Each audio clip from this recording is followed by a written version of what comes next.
Hello అండి, అందరికీ ఎలా ఉన్నారు? అందరూ బాగుండాలని మనస్ఫూర్తిగా కోరుకుంటూ ఈ వీడియోలో మీకు సింహాచలం దర్శనం చేస్తానండి. చూడండి, చూసి సింహాద్రప్పన్న ఆశీర్వాదం తీసుకోండి.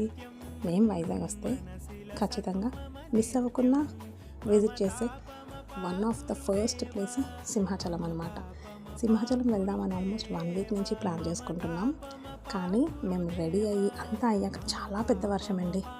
ఏదైతే అది అయిందని చెప్పి దర్శనానికి అయితే వెళ్ళి అక్కడికి వెళ్ళిన తర్వాత మా పిల్లలకి అక్కడ వాటర్ వస్తే చూసారండి, నేచురల్ వాటర్, అక్కడ స్నానం చేయించి అక్కడి నుంచి దర్శనానికి తీసుకెళ్ళాం. యాక్చువల్గా రష్ ఎక్కువ ఉంటుందేమో, సమ్మర్ కదా అనుకున్నాం, కానీ లేదు, చాలా ఖాళీగా ఉంది. 100 రూపీస్ టికెట్కి వెళ్ళాల్సిన వాళ్ళం కూడా ఫ్రీ దర్శనానికి వెళ్ళిపోయాం. అంత బాగా సమ్మర్లోని అంత ప్లెజెంట్ క్లైమేట్లోని నాకు దర్శనం అవుతుందని అసలు ఎక్స్పెక్ట్ చేయలేదండి. నా ట్రిప్ అయితే awesome. Thank you for watching.